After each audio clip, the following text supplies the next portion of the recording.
வணக்கம் ஃப்ரெண்ட்ஸ். இன்னைக்கு நம்ம பார்த்தீங்கன்னா, ரோடு சைடுல கிடைக்கிற மாரி ஒரு சூப்பரான கொத்து புரோட்டா எப்படி செய்யலாம்னு பார்க்கலாங்க. இதுக்கு பார்த்தீங்கன்னா, ஒரு பேன் எடுத்துக்கோங்க.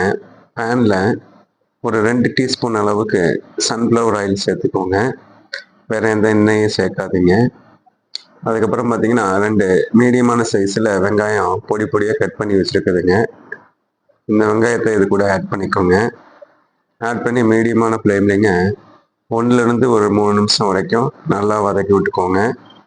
ரொம்ப வதங்கணும்னு இல்லைங்க. ஒரு 50லேருந்து ஒரு 60% வதங்கினா போதுங்க.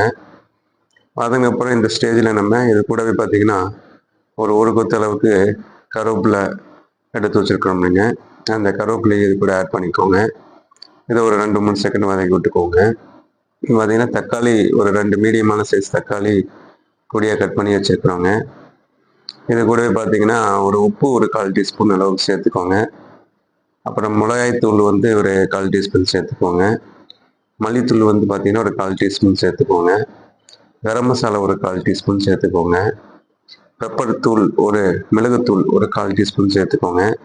சேர்த்து இது பார்த்தீங்கன்னா எல்லாமே பச்சை வாடை போகிற வரைக்கும் நல்லா வதக்கி எடுக்கணுங்க. தக்காளியும் நல்லா குக் ஆகணுங்க. ரொம்ப நேரம் வதக்கணும்னு இல்லைங்க. அந்த பச்சை வாடை போகிற வரைக்கும் வதக்கினா போதுங்க. இந்த ஸ்டேஜில் பார்த்தீங்கன்னா முட்டை ஆட் பண்ணுறோங்க. எத்தனை முட்டை ஆட் பண்ணுறோங்கன்னா, ஒரு 3 முட்டை இந்த மாதிரி இதில் உடச்சி ஆட் பண்ணிக்கோங்க. ஆட் பண்ணி இது நல்லா வந்து குக் பண்ணிக்கோங்க. நல்லா இந்த மாதிரி முட்டையை வந்து இந்த வெங்காயம் தக்காளியோட நல்லா வதக்கி எடுக்கணுங்க. இதுவும் வந்து பார்த்தீங்கன்னா எவ்வளோ நேரம் வதக்கணுங்க, அந்த முட்டை வந்து பொரியிற அளவுக்கு நல்லா வதக்கி எடுத்துக்கோங்க. பார்த்தீங்கன்னா நல்லா முட்டை நல்லா ஓரளவுக்கு ஒரு 50% நல்லா வதங்கிடுச்சுங்க. இந்த ஸ்டேஜில் பார்த்தீங்கன்னா 3 பரோட்டா வாங்கியிருக்கிறாங்க. அந்த 3 பரோட்டாவாவது இந்த மாதிரி குட்டி குட்டி பீஸாக நம்ம கட் பண்ணி வச்சுக்கோங்க. எனக்கு கையிலேயே கொஞ்சம் கொஞ்சம் சின்ன பீஸாக கட் பண்ணிக்கோங்க. ஏன்னா கடையில் வந்து பார்த்தீங்கன்னா பரோட்டா வந்து போட்டு அவங்க கொத்துவாங்க. நம்மளால கொத்துறதுக்குள்ள முடியாதுங்க. அதனால வந்து எவ்வளோ சின்னதாக உங்களை கையில் பிக்க முடியுமோ அந்த அளவுக்கு சின்ன பீஸாக கட் பண்ணி வச்சுக்கோங்க.